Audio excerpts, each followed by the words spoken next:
মানে সরকারি বিশ্ববিদ্যালয়ের ক্যাম্পাস, সেই ক্যাম্পাস জুড়ে তৃণমূল নেতার বিশাল সম্পত্তি। ভাবুন একবার, কেন বারবার বিস্ময়কর শব্দটা ব্যবহার করছি। 29 একর জমি জুড়ে হাঁস মুরগির খামার, পুকুরে মাছ চাষ, ফল সবজির চাষে রমরমা ব্যবসা তৃণমূল নেতার। বিধানচন্দ্র কৃষি বিশ্ববিদ্যালয় ছাতনা ক্যাম্পাসে শঙ্কর চক্রবর্তীর রাজত্ব। পালা বদলের পর ক্যাম্পাস থেকে জিনিস সরাতে গিয়ে হাতে নাতে পাকড়াও তৃণমূল নেতা শঙ্কর চক্রবর্তী। সব জেনেও এত বছর ভয়ে কেউ মুখ খোলেননি, এমনটা বিশ্ববিদ্যালয় কর্তৃপক্ষ জানিয়েছেন।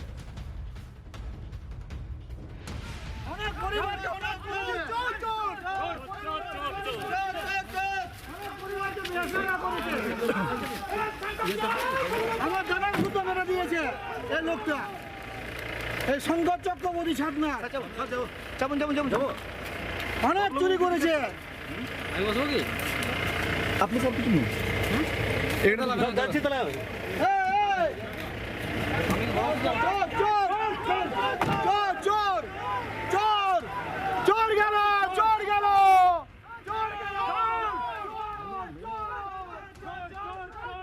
বাঁকুড়ার ছাতনার তৃণমূল নেতা তথা ছাতনা পঞ্চায়েত সমিতির তৃণমূলের প্রাক্তন কৃষি কর্মাধ্যক্ষ শঙ্কর চক্রবর্তীর সাম্রাজ্য দেখলে চোখ কপালে উঠতে বাধ্য। আমি যে জায়গায় দাঁড়িয়ে রয়েছি তা হলো বিধানচন্দ্র কৃষি বিশ্ববিদ্যালয়ের ছাতনা ক্যাম্পাসের এলাকা। মোট 29 একর জায়গা রয়েছে।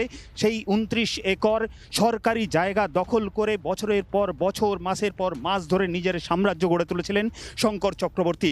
এ জায়গায় দেখাই যাচ্ছে যে বিভিন্ন ফলের বাগান তৈরি করা হয়েছে, একেবারে নারকেল থেকে শুরু করে পেয়ারা, বেদানা, আম সহ বিভিন্ন ফলের বাগান তৈরি করেছেন শঙ্কর চক্রবর্তী। তার পাশাপাশি আমি দেখাতে চাইবো যে এই যে মুরগি চড়ে বেড়াচ্ছে, এই মুরগির খামারও কিন্তু শঙ্কর চক্রবর্তীর। পাশাপাশি যে ছাতনা ক্যাম্পাস বিধানচন্দ্র কৃষি বিশ্ববিদ্যালয়ের, সেই ক্যাম্পাস জুড়ে শঙ্কর চক্রবর্তীর ব্যবসায়িক সাম্রাজ্য তৈরি হয়েছিল। এই তার একটা রুম, যে রুমে একেবারে সরকারি পরিকাঠামো, সরকারি বিদ্যুতে পাখা চলছে, সেখানে কিন্তু শঙ্কর চক্রবর্তী স্টক করে রেখেছিল চাষিদের জন্য যে সরকারি বীজ দেওয়ার কথা, সেই বীজ স্টক করে রেখেছিল। বিভিন্ন ধরনের ওষুধ রয়েছে, পাশাপাশি বিভিন্ন কৃষিজাত সামগ্রী এই 29 একর জায়গায়, যেখানে শঙ্কর চক্রবর্তী ব্যক্তিগত উদ্যোগে চাষাবাদ করতেন, সেই কৃষিজাত সামগ্রী মজুত করে রাখা রয়েছে। কৃষিজাত বিভিন্ন সামগ্রী অন্যত্র নিয়ে যাওয়ার জন্য বস্তা থেকে শুরু করে ত্রিপল, এমনকি এই সরকারি ত্রিপল, সেই ত্রিপলও এখানে স্টক করে রাখা রয়েছে। এই বিধানচন্দ্র কৃষি বিশ্ববিদ্যালয়ের এই রুমে ক্লাস করার কথা, সেই জায়গায় কিন্তু হাঁস মুরগির খামার তৈরি করেছিলেন শঙ্কর চক্রবর্তী।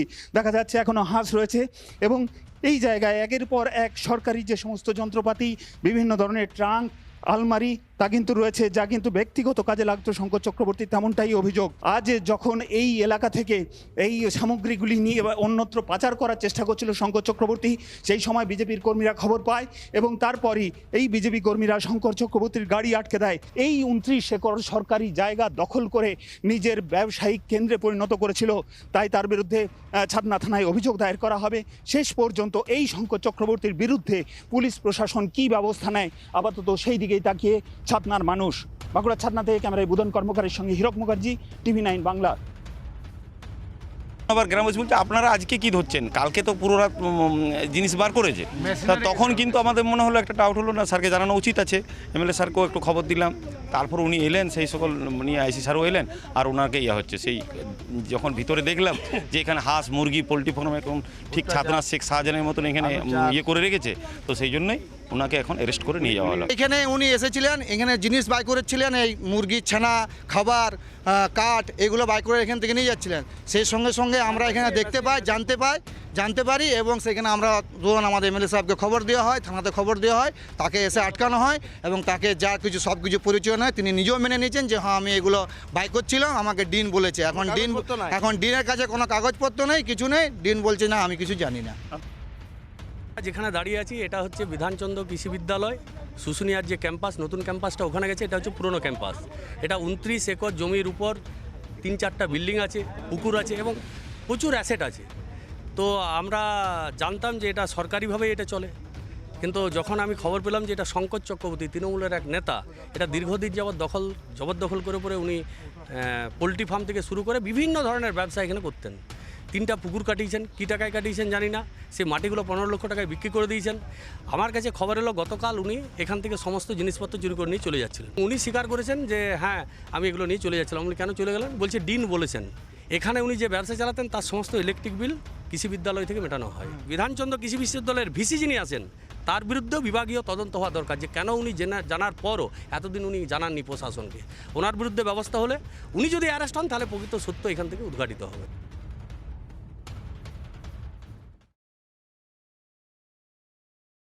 তৃণমূলের দখল থেকে পার্টি অফিস উদ্ধার করতে গিয়ে কংগ্রেস কর্মীদের চোখ কপালে উঠেছে।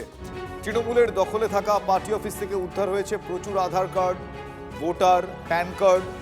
জলপাইগুড়ির ধূপগুড়ি এলাকায় এই ঘটনায় তীব্র চাঞ্চল্য। দেখুন সেই ছবি। ভোটে কারচুপি করতে ওইসব নথি ব্যবহার করেছে তৃণমূল কংগ্রেস, অভিযোগ কংগ্রেসের। দেখতে পাচ্ছেন ধূপগুড়ি আমাদের পার্টি অফিসটা দখল করেছিল, সেটা দেখতে পাচ্ছেন কত মানুষের প্যান কার্ড এবং আধার কার্ড ভোটের পরও তাদের ভোটাধিকার তারা হরণ করেছে। এটা আপনারা দেখুন সাংবাদিক মাধ্যমে কি কি পড়ে রয়েছে দাদা এখানে? এখানে Aadhaar card, PAN card, voter photo আমরা দেখতে পাচ্ছি পার্টি অফিসে। মূলত কি কারণে থাকতে পারে বলে সন্দেহ?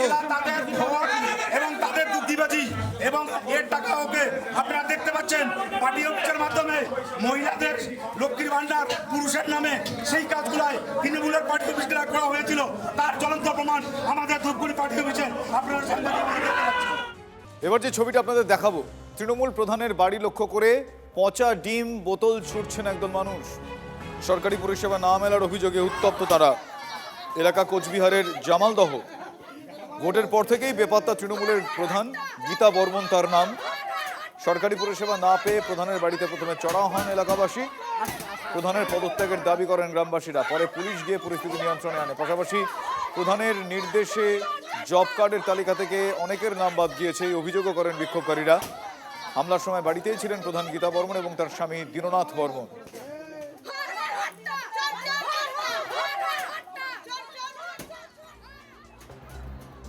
এক এক জায়গায় তৃণমূল কংগ্রেস নেতাকর্মীদের এক এক রকম দৃশ্য দেখতে পাওয়া যাচ্ছে। এবার দেখাবো সেই ছবি। খাটের তলায় তৃণমূল কংগ্রেস নেতা, কিন্তু শেষ রক্ষা আর হলো না। খাটের তলায় তিনি লুকিয়েও পার পেলেন না। বাড়িতে ঢুকে খাটের তলা থেকে টেনে তাকে বের করে নিয়ে যায় পুলিশ। কোচবিহারের মাথাভাঙার জোড়পাটকি এলাকায় শোরগোল পড়ে গিয়েছে ঘটনায়। অভিযোগ, তৃণমূল নেতা সিভিক ভলান্টিয়ার শহীদুল মিয়া আবাসের ঘর পাইয়ে দেওয়ার জন্য দেদার টাকা তুলেছিলেন। এবার টাকা ফেরতের দাবিতে শহীদুলের বাড়ির সামনে গত কয়েকদিন ধরে বিক্ষোভ দেখান গ্রামের মানুষ। থানায় অভিযোগ দায়ের করা হয়। গত দুদিন ধরে খোঁজ মিলছিল না তৃণমূল নেতার। গোপন সূত্রে খবর পেয়ে পুলিশ তার বাড়িতে হানা দেয়। শহীদুলকে গ্রেফতার করে পুলিশ। অভিযোগ, আবাসের ঘর দেওয়ার জন্য গ্রামবাসীর থেকে শহীদুল 8 লক্ষ টাকা তুলেছিলেন। 8 লক্ষ টাকা।